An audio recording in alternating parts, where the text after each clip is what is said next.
Lezi ndaba zehora lokuqala sekwethulela zona bukhoma ikomkhulu le-SABC e-Auckland Park eGoli mukeli naze ezinohlonze emini nje.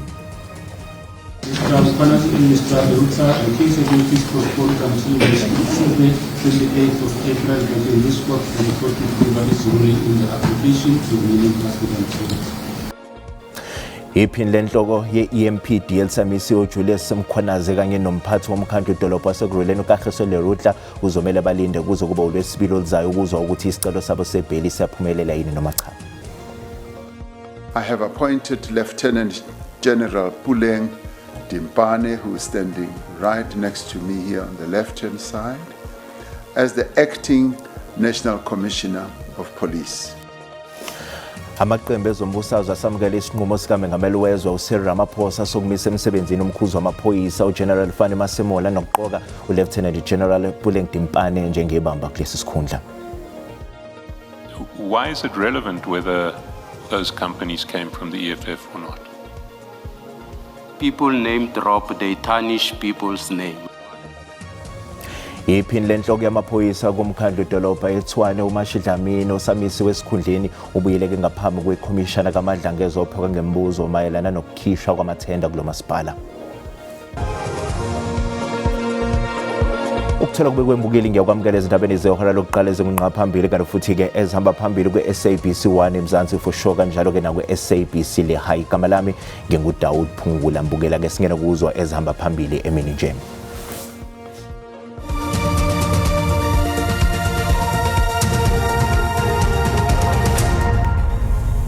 Lihlelo lwesibili oluzayo icala elibhekene nabasola ababili okubalwa kubo iphini lenhloko yamaphoyisa omkhandlu idolobha eGruleni elisamisiwe uBrigadier Julius Mkhwanazi kanye nomphathi wedolobha samisiwe uKagiso Lerutla. Labo babili babhekene namacala abandakanya inkohlakalo ukukhwabanisa kanye nokuphazamisa ukusebenza kwengalo yomthetho.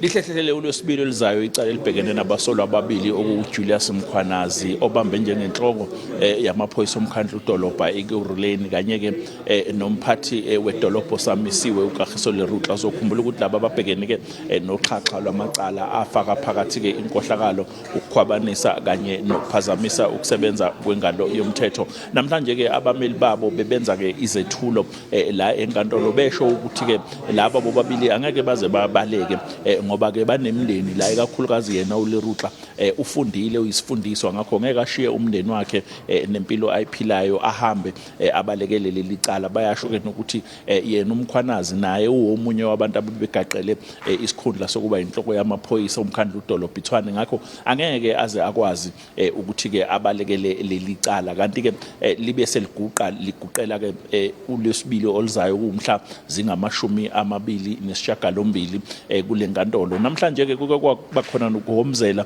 enkantolo ngesikhathi ke imantshi ikhipha isinqumo sokuthi cha isizwile izethulo zabameli babasolwa kodwa ke kusamele ukuthi iyopheqa amabhuku ibhekisisa izinto ezithile ngaphambi kokuthi ke ikhiphe isinqumo. Kusho ukuthi ke laba babili bazophinde futhi baqhunywe ke eToksini kuze kube uLwesibili ke lolu oluzayo umhla zingama-28 kuyona lenyanga ke esiphezukwayo. Igama lami nguCalvin wakwaDludla weindaba ze-SABC ngibika ngese-Boksburg enkantolo. Undunankulu wesifundazwe kwaZulu Natal uThami Ntuli ohambela umndeni eNew Ark enyakatho yesifundazwe nalapho kubulewe ngesihluku amalunga ayisikhombisa omndeni owodwa abasolwa ke abathathu bakhaleleke ngamasongo kaSigonyela ngenxa yaso ke lesi sigameko. Undunankulu uyakhuluma ke njengamanje ke sicoshe bukhoma inkulumo yakhe. Of the decrease in the crime, we hear of the Lieutenant General Mkhwanazi and the good work. The Deputy Provincial Commissioner hardly slept when he heard about this, and within hours they were able to work with the acting station commissioner of this area and other police, the investigating officer, to really apprehend these people. It's not very often that within 2 or 3 hours of a crime being committed, particularly a crime like this, that you are able to arrest people and take them to court. So we really want to commend our police.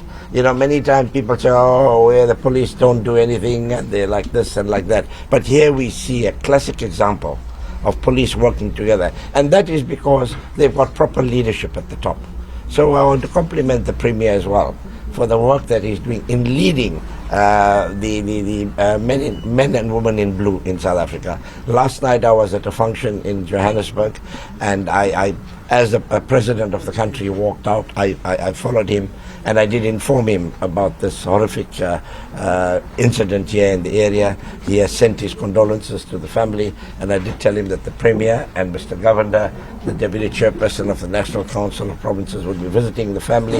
Unfortunately, we've come at a time when we can't save lives, but we've come at a time when we can offer some kind of comfort to the family, and that's exactly what the Premier has done.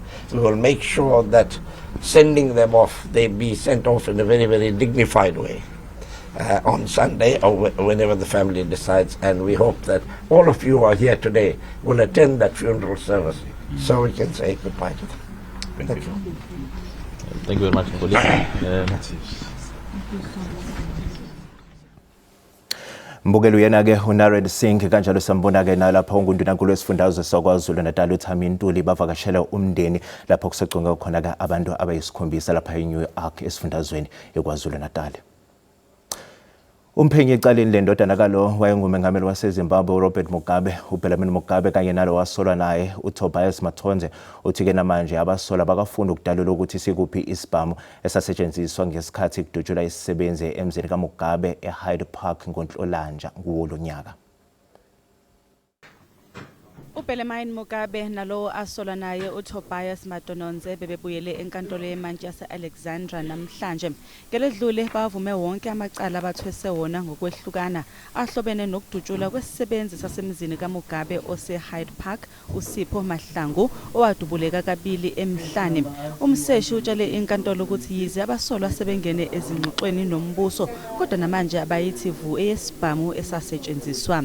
When it comes to tracing of the firearm, the state has put all efforts to trace that firearm, from obtaining a search warrant to the premises where the crime scene was, to asking the accused where the firearms was.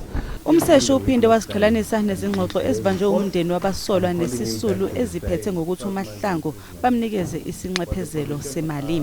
He told me he met with a family member and he was paid a sum of 250,000 rand. And on the same day, which was yesterday, he said a further 150,000 rand will be paid to him in cash.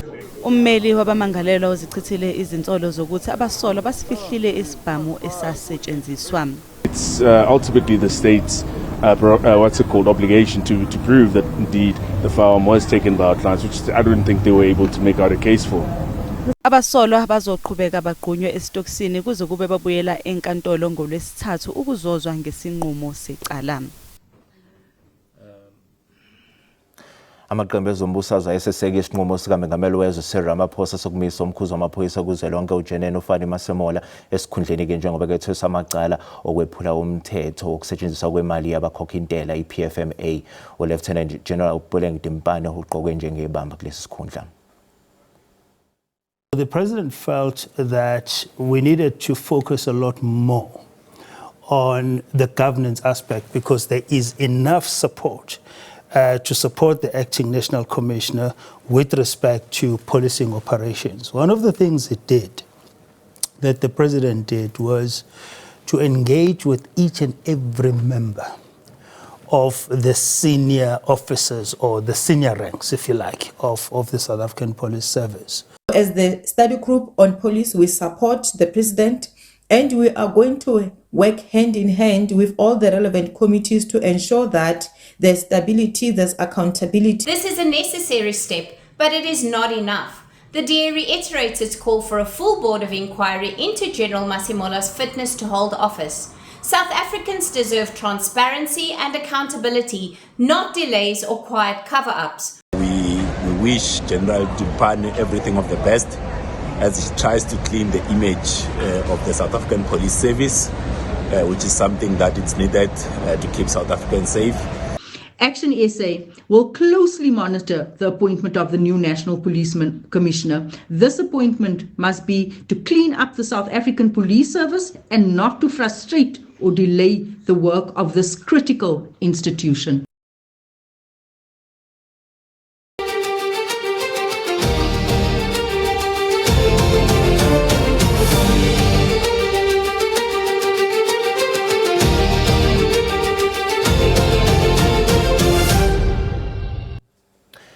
Iphini lenhloko yamaphoyisa kumkhandlu idolobha eTshwane uMashi Dlamini osamisiwe esikhundleni utshele isithangami sekhomishana kaMadlanga namhlanje ukuthi awekho amagama enkampani awathola evela kumholi we-EFF uJulius Malema ezazifuna ukuhlomula ngethenda lokudilizwa kwezindlu ezazakhiwe emhlabeni ongagunyaziwe eTshwane. Udaba lwezinsolo zokuthi uMalema wayenezinkampani zakhe ezazigaqela ukuhlomula ngenkontileka yamathenda emkhandlwini weTshwane. uMashi Dlamini namhlanje utshele isithangami sekhomishana ukuthi uhlu lwezinkampani azifikanga noMalema kodwa ngabesilisa ababili abahlonze njengosipho kanye noMuzi abachaze ngokuthi babezishaya sabantu abathunyelwe ngqo umholi we-EFF. Uthe izizathu sakhe sokufuna isiqiniseko ngalokhu kuSayitsheni Fanenkosi kanye nakuGareth Mniso inhloko yehhovisi lezimali emkhandlwini osamisiwe kungenxa ukuthi wabagcina uSipho noMuzi bengamalungu e-ANC. Why did you want to know if Muzi and Sipho were telling the truth when they said those companies came from the EFF? They are name dropping the CFO, they are name dropping the EFF, and I don't know them as members of the EFF. Why is it relevant whether those companies came from the EFF or not? People name drop, they tarnish people's name. I mean, you know that. I mean, since this appear, people have been, reporting false things about the Mr. Malema having companies and so forth, while they are not from him. What would you have done if the CFO reported to you that, yes, these companies are from the EFF? I've been told these companies are from the EFF. I just wanted to establish the link of those people. I know them from SOSCO, COSAS, and so forth, and to say, where are they? I know them as members of the ANC.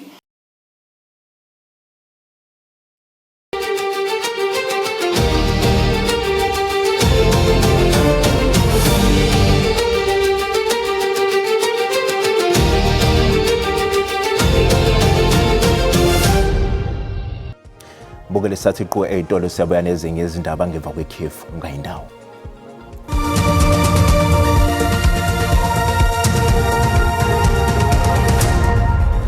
Bukele sikubingelele sikwamukela uma ngabe usanda ngena odabeni oluphambili besibike ukuthi iphini lenhloko ye-EMPD elisamisiwe uJulius Mkhwanazi kanye nomphathi womkhandlu idolobha waseGroleni uKagiso Lerudla uzomela abalinde kuze kube uLwesibili oluzayo ukuzwa ukuthi isicelo sabo sebheyili siyaphumelela yini noma cha. Bukela sikhumbuza ukuthi lezi ndaba ziyatholakala ku-YouTube naku-SABC Plus. Ngena kuzo uzicinge ngamagama athi SABC izindaba nakanjani uzozithola ngomjalo bazo.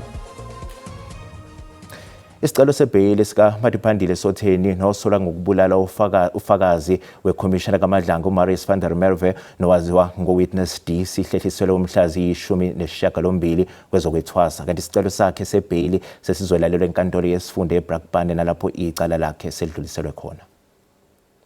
Umsolo uMadiphandile Sotheni ubevele kafushane enkantolo yemantshi yaseBoksburg namhlanje kodwa ngenxa yezinkinga bezikhona enkantolo ebezingaphezulu kwamandla kuphoqeleke ukuthi icala lihlehliselwe umhlazi 18 kwezokwethwasa nalapho kulindeleke ukuthi aqhubeke khona nokufaka isicelo sebheyili. The matter is referred to Brakpan Regional Court. Bail application. Date Thursday on the 18th of May 2020. Umbuso kanye nabameli bathi bebekulungele ukuqhubeka nesicelo sebheyili namhlanje kodwa ngenxa yokungaxoxisani kahle bebodwa kuphoqa ukuthi isicelo sebheyili sihlehliswe. That must have been a miscommunication or a communication between ourselves, that is the prosecutor, with the defense and the resident prosecutor and the magistrate.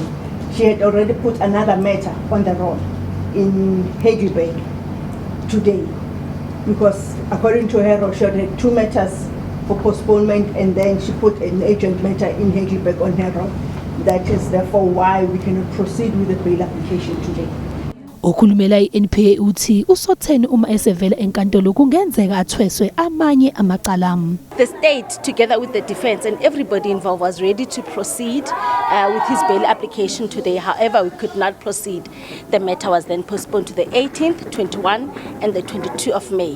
When he appears again, there is likelihood that more charges will be added. Umbuso ke uthi uzosiphikisa isicelo sakhe sebheyili. I-ANC sikhiphe umbandela omnqamulajuqu wey'nsuku eziyishumi obekelwe labo abanobulungu be-ANC ne-SACP ngokuthi kuzofanele bakhethe ukuthi bazohamba naluphi uhlangothi uma sekufike isikhathi sokukhankasela ukhetho oluzayo lohulumeni bey'ndawo. I-SACP ikhala ngokuthi lo mbandela wenziwa ngenhloso yokwesabisa amalungu njengoba ingaguquki esinqumeni sayo sokuthi izongenela ukhetho izimele ngayodwana kulokhu. All ANC members, including those serving in leadership structures and public office, must declare whether they will campaign for the ANC or any other political formation. Failure to do so will be interpreted as a commitment to campaign for the ANC in accordance with oath of membership.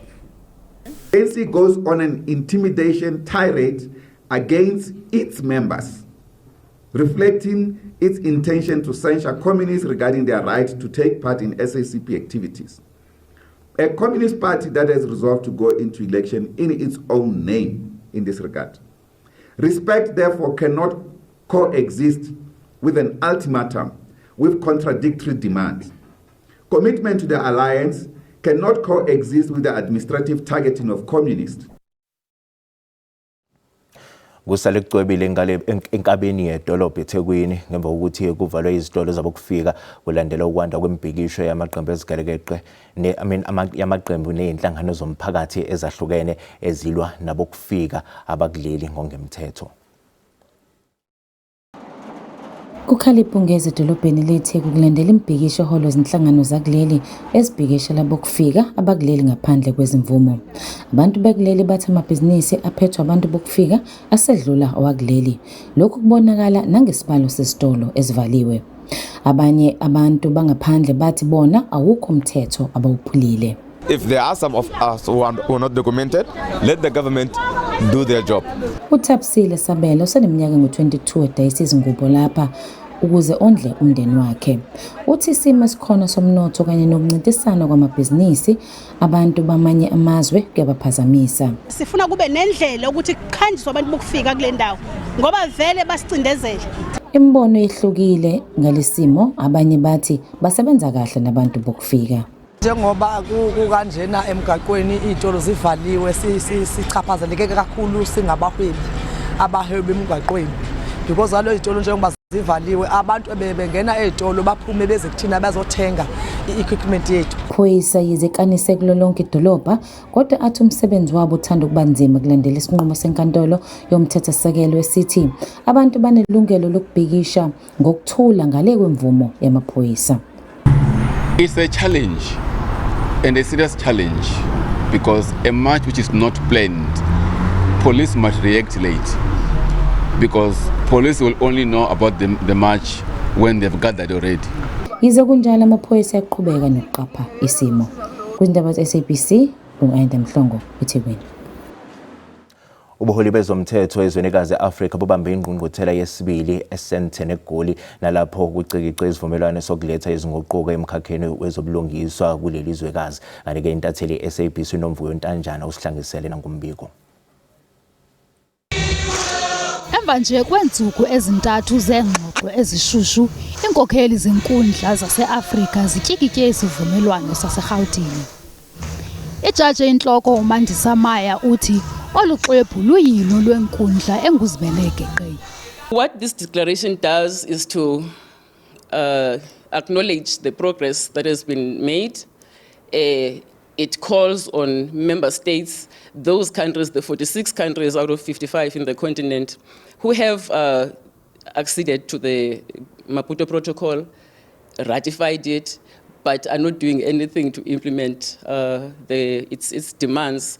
Esibhengezo simisela izisombululo ezine eziphambili athi uMaya zintsika esemgangathweni ekwabelanwa ngayo kwinkundla zelizwekazi. I imagine that the representatives of the other jurisdictions who are here will table it to the powers that be in their countries as soon as possible. We plan to table ours in South Africa to the powers that be immediately. Kodwa ingabe sisibhambathiso siza kufezekiswa kusini na okanye naso sizoba kuluhlu lwezibhambathiso esajonge ukufezekiswa. Speaking for South Africa, the Minister of Justice representing the executive was here when we kickstarted the process, and she's been keeping in touch with us. The leader of the legislative arm of government, the Speaker, Honorable Ms. Didiza, was here, and they pledged their support. Bukela umhlahlo wesimo sezulu yalandela emva kwekhefu ngenyakaza.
Bukele sizibeka lapha bese kuphathele zona emini usale kahle.